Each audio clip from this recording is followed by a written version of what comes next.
So my name is Jonathan. I work in Belvedere Youth Club. I'm a colleague of Paul's, and I'm looking around as well. And I'm a very proud colleague of a lot of the Ready team, and we've been on this journey for the past 18 months, 2 years, and we look forward to what's happening in the future. I also see some familiar faces as well, which is great. A colleague of Michael Darrett's as well. He done a lot of stuff for us over the years, so that was really good. So I think it's important to give context in relation to maybe where and where that and then how Ready supports us. So Belvedere Youth Club in 2016 embarked on a journey to become a restorative practice hub. And what we noticed was we're in the community, there was a lot of people that would come in and they'd have a lot of baggage, young people, but also a lot of parents and a lot of community members. When they come in, we were creating spaces for conversations with them. And what we noticed was he wasn't really engaging in the conversation because how could you engage in a conversation when you walk through a door and you're thinking about the cost of living, you're thinking about getting your kid to school, you're thinking about how you're going to feed your kid that day.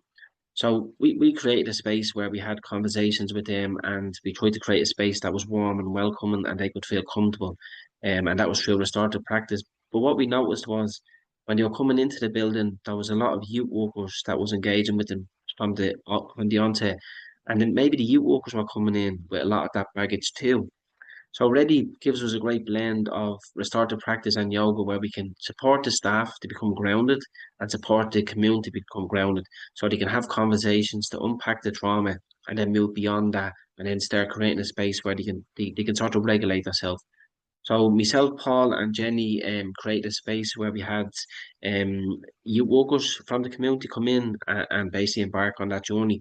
We also created a space where we had a workshop for managers in the community. Because again, youth workers with the best will in the world can come into the service, into the centre, and embark on a journey. But unless the managers, who are the people in positions to make change, unless they fully buy into it's a difficult process.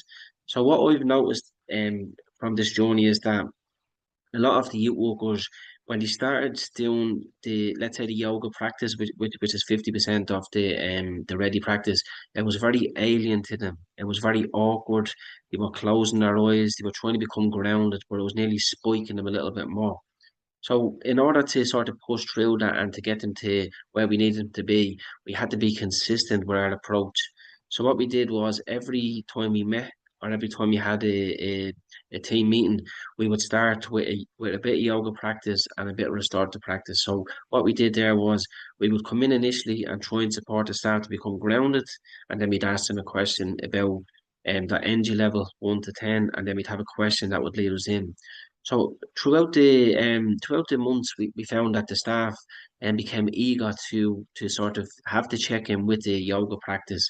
They became comfortable within the uncomfortableness, if that makes sense. So what happened was the yoga really supported them to become grounded, and then that coupled with the restorative practice, which made ready, create a space where they're ready now to give the best version of their self to the community. So what we've done there since is we have a lot of TY students, which is transition year students, and basically people that's in fourth year, and they completing their junior cert, but they didn't quite get to their leaving cert just yet. So we have noticed that a lot of them that have come through the building, again, when we embarked on this journey, it was very alien to them. But now they're really loving coming in, becoming grounded, leaving their mobile phones in a different room again because that's a distraction, and then just feeling the space. Something that we've done as well, and we've learned through Charlotte and the team is that with a lot of the TY students when they come in, before the young people come in, we'd have them take their shoes and stockings off and put their feet flat on the ground and basically just feel the space that they're in. And they really felt connected to that space. And then what we tried to do is we tried to create a space where the TY students would take the lead on a session and they would take that into the young people. And the young people who are closer in age to the TY students than certainly myself and the staff, they felt more, they felt like there was more of a relationship there, so it was easier for them to buy in. So now a lot of the staff are coming in, they're regulating themselves, they're supporting each other, and they're creating a space where they can regulate and support the young kids and the community. Very much like we start to practice with this journey, it's sometimes you don't see the fruits of the labour for 3 or 4 years. But having been on a restorative practice journey, we're already seeing the fruits of the labour of this. I need myself. I notice myself when I'm sort of heightened, and I can check myself. I can regulate myself, and I can bring myself back in. I noticed through all the speakers yesterday also as well. Everybody, when they were speaking, it was very methodical. They were stopping, they were pausing. Some people feel uncomfortable when there's a pause, but it's trying to feel comfortable within that pause. So again, I'm learning as I go, and as long as I can learn as I go, the youth workers can learn as they go, and the young people can learn as they go, then we're all on this journey together. And there will be times, and it was very reassuring with the speakers yesterday talking about how they were becoming massively unregulated because this is not a panacea whereas you do it once and everything is great. This is a continual process of consistency, like we start to practice, so that we can basically go on this journey together. We can fall off the cliff, we can fall down, we can make mistakes, but then we can get back up, we can regulate, and then we can move beyond that. I asked a question yesterday to one of the speakers in relation to how the very essence of sort of being an intellect is how you can observe without evaluating. So if you can check yourself and regulate yourself, you're always going to go into a situation evaluating, whether you're evaluating yourself or you're evaluating the person in which you're trying to support. And if you try to evaluate that situation, then more often than not, you're probably going to come up with the wrong answer or the answer that you feel is best for that person. But if we create a space by allowing someone to become grounded, they can find the answer themselves. And there's nothing more liberating than finding the answer yourself, you know. So that's the journey we're on, and this is transformational for us. I know that I'm delighted to have Judy McKeever here this morning, who was connected with Belvedere Youth Club. And Judy was in with us yesterday, and we are doing a process. And again, Judy would have getting a flavour of that process through Belvedere Youth Club as well yesterday. So, and this is an infectious culture that we're sort of creating that is positive for both humans and society, you know. So again, we're on this journey and we're really, really excited about keeping it going.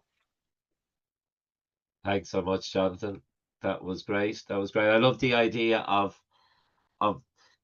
being, how did you describe it? Being comfortable with the uncomfortableness. Yeah, and, Get, and that equals vulnerability, basically, without mentioning vulnerability.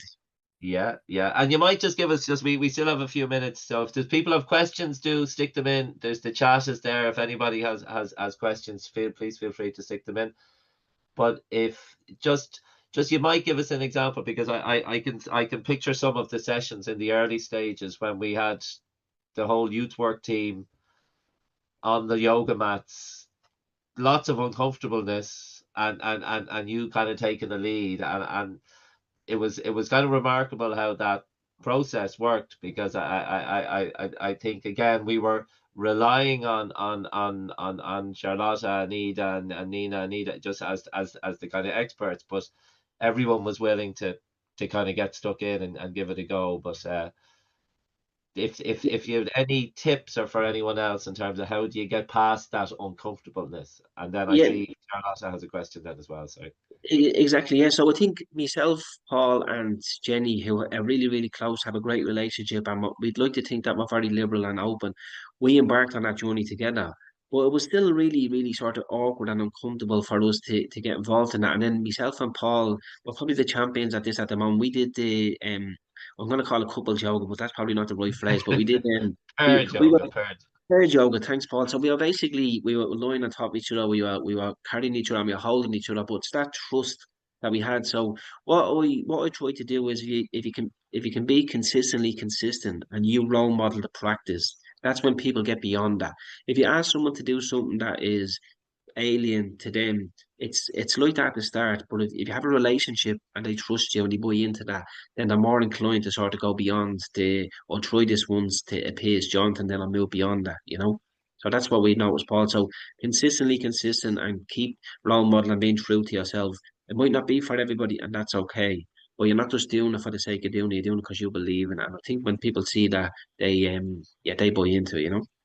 Brilliant. Thanks a million, Jonathan. Charlotta, you wanted to come in there? I think Jonathan's just answered my question. Actually, it was about barriers to barriers to entry, and I think he sort of responded. But if there's anything more he wants to say about perceptions, what people perceived it to be and what it actually was in your context, especially the kids and the youth workers, I think that might be useful to just bring that one out into the open. Yeah, yeah, no, of course. As you would have heard with Michael Dara, one of the early speakers talking about coming into the community. being from and living in the northeast in our city, it's the most wonderful place on earth. But at the same time, change is horrible, you know. But if already I can't remember the guy's name in the start of practice, but he talks about change is messy at the start, sticky in the middle, and beautiful at the end. So what happens is if you get through the messiness, you walk with the stickiness, and you get to the end. It's not really an end where it's a close. It's an end where it's a new cycle. But it's a new cycle with a different sort of with a different process where you're open to it. And as soon as you open that door, then it's Robert Sharma actually said that. Yeah, it's amazing. Yeah. But again, what I say is that if you be true to yourself and you have relationships with people, people are more inclined to buy into that and work with that. And you're obviously pragmatism is very important. You're always going to get people that are skeptical and talk about you're hugging trees, you're carrying on, this is not going to work, and that's okay. You're not trying to change everybody. You're just trying to create a space, whereas you're giving people an opportunity. I always talk about I'm not looking to change you. I'm looking to create a space where you have an informed decision that you can make yourself. I can't make that for you. If you want to make the right decision, that's up to you, you know? If I try and tell you what to do, rebellion, resistance, unfortunately, that comes back again to you, know.